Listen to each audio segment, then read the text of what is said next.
I would like to spend some time today doing a comprehensive study of a very common tree throughout the eastern United States. From the Gulf Coast to the Canadian border is the white oak tree. And I've got a nice mature straight white oak tree growing here on the slopes of the Fort Ancient State Memorial here in Warren County, Ohio.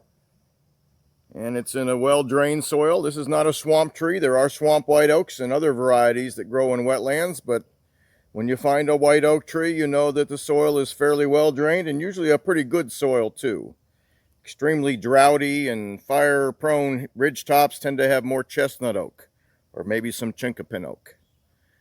So we're going to look at the bark, and then we're going to go up the hill here, and I've got a tree with an overhanging branch where we can study the acorns and the leaves. And the white oak bark tends to be flaky and sometimes has ridges. You can even develop these chunky patterns sometimes on this one behind me here. But often, if given the chance, they will grow nice and straight and reach for the sky and become some of the largest trees in the forest. But like many trees, it has trees that can easily be confused with the white oak. So I've come up with a strategy here. And these are commonly available at paint stores. I've got some Sherwin-Williams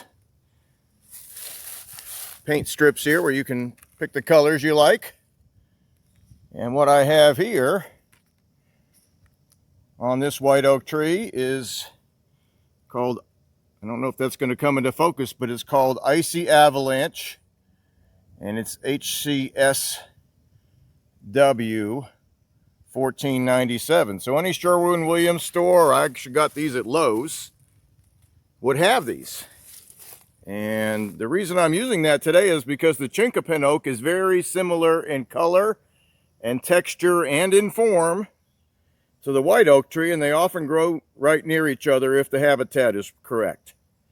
So let's stop for a second and go look at the bark of a Chinkapin oak. And just a couple hundred feet up the trail from that grove of white oak trees, we've got a grove of Chinkapin oaks with a few white oaks in the mix. So let's do some looking around here. Here's a Chinkapin oak about a similar size as that white oak. The bark is similar in how light it is. It is a very light color. It tends to be more chunky and blocky than the white oak.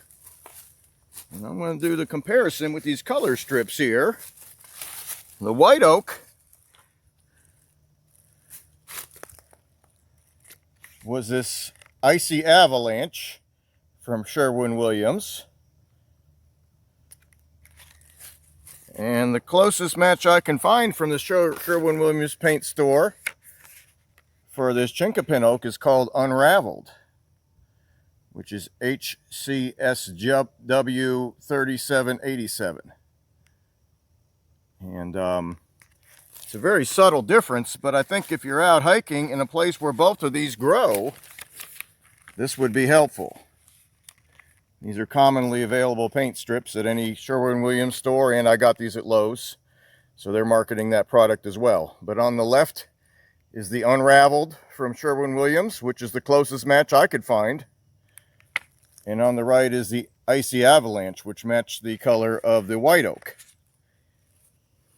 Often, in many parts of the country where the soils are acid, you do not find this Chinkapin oak, but it is common in the limestone areas of the Mid-Ohio Valley here and other parts of the country as well, including, I believe, the Ozarks and parts of Texas where it's not too dry. So it's not uncommon to find them both, but you can often find white oak growing in the more acid soils of the Appalachian Mountains and lower Great Lakes and throughout the South as well. So the white oak is a tree we can easily confuse with the Bur Oak and the Chinkapin oak. I'm going to look at Bur Oak leaves shortly. There's some in this particular part of the county growing in a slightly different habitat.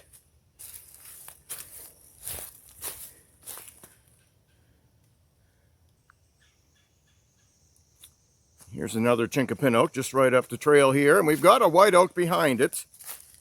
I was mentioning the Bur Oak doesn't grow in this particular habitat. Around here I tend to find it in old fields and along some of the major streams. And this is a white oak right behind it. So it tends to be a little flakier, not quite as chunky, but not enough to really always tell the difference. So those paint strips are helping me learn the difference between these trees when the leaves are not easily in sight. And if given the chance, these white oak trees can achieve a very large size.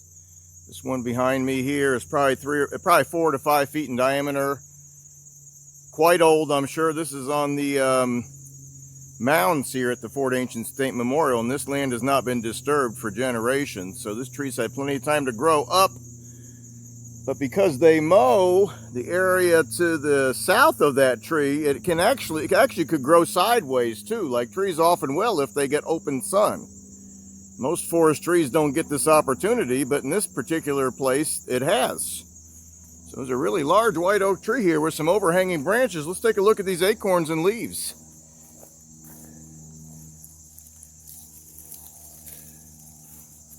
I've got an acorn right here hanging onto the branch. A little hard to see with the other leaves there. There's a pair of them right here, starting to turn that auburn brown color as the fall progresses on. This is the 3rd week of September here. And I've got one on the ground here we can study a little closer. And we can take a closer look at these leaves. But these leaves tend to be really intricate on these older trees. And the younger trees, they're not. So we'll add a video of the younger white oak leaves and also the Bur Oak leaves, which could possibly be confused with these as well. And let's continue studying the leaves from this large mature white oak tree here. One thing about white oak leaves is they are always round at the tips and not pointed, and they are usually evenly dissected, so each notch between the lobes is of the same depth. When we study the Bur Oak, we're going to see that is not the case, almost always. The acorns from this white oak tree are a little smaller than the U.S. currency quarter, but they can be up to an inch, inch and a half. And the cap on these acorns is quite loosely knitted. It's not flaking apart like the black oak, but it's looks like the knitting has come looser. They used a really big yarn to make the cap. And just for comparison, the cap on these Chinkapin Oak acorns is more tightly knit, and these are smaller acorns. They're slightly bigger than that U.S. currency dime. So the acorns could be confused between the Chinkapin and the white oak.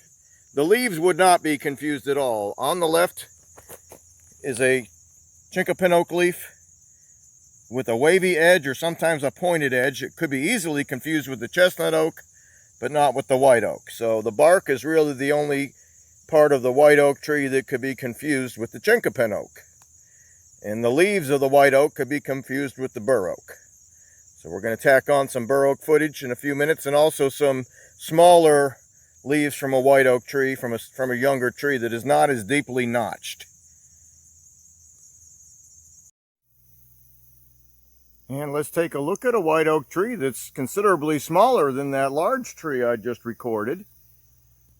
This tree's growing on a kind of a rocky, drier hillside, not normally where you'd find them, but it can grow here, and in this case it does. And the leaves are considerably smaller and different shape than the one we did a few minutes ago. So I'll zoom in just a little here, and I've also got some on my tablet case here for study, but there's one right there in the middle of the screen. So it's evenly notched, but not as deeply notched as that mature tree.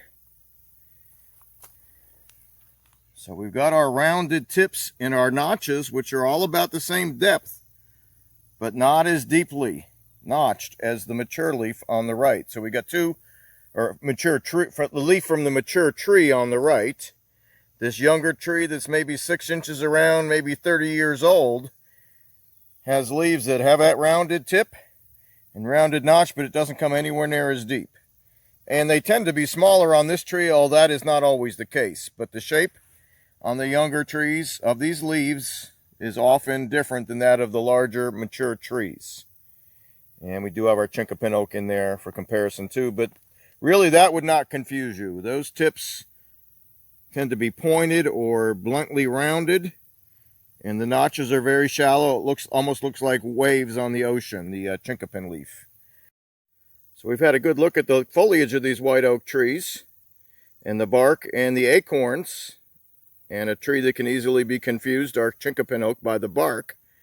I'm going to go up the Little Miami River here a few miles. There's several groves of Bur Oak along the river on the higher floodplains. We're going to study those because the leaves do have a similar look, especially to these white oak leaves from the larger tree. It could be confused if you don't really look at them carefully. So we'll add that on in just a few hours. And I'm going to add just a minute or two of video here on a common tree in the Midwest and Great Plains and all the way up into southern Canada that could be confused with the foliage of the white oak. Bark not so much, but the foliage could be. And this is our Bur Oak. I've got a tree here overhanging a distributary channel here on the Little Miami River in Warren County, Ohio, just a few miles north of the white oak tree I filmed yesterday. And this is an area that could flood and does flood, but it doesn't flood for that many days of the year. Usually this is a loamy soil here and occasionally wet. Here's our foliage on this Bur Oak tree. This is still a young in here. It's only a few inches around, growing aggressively. And you can see the rounded notches, kind of like you'd find on the white oak tree. But not every lobe has a notch that comes down into the leaf. There it is on the left here. You can see the notches at the bottom come down like they would on a white oak, but at the top they do not. It's more of a wavy appearance like we found on the Chinkapin Oak. And here's my white oak on the right, where the notches are rounded and come down about the same depth into the leaf. So there's a definite difference between the two leaves. I got a larger one here from a tree that's still young and growing aggressively, and it's got the notches again on the bottom half of the leaf come all the way down about halfway through the leaf, and at the top they do not. So it's almost like a cross between a white oak at the bottom and a Chinkapin Oak at the top. Genetically, I don't believe that's the case, but it certainly looks that way visually. So here's our white oak on the right from a leaf from a mature tree, and our Bur Oak on the left. And just for comparison, here is our white oak from the smaller tree that hadn't got full size yet. There's your white oak, and here's another smaller Bur Oak. So there's some obvious differences in the leaves. The rounded notches could make you confuse them, but if you look carefully, there's obvious differences between the two trees.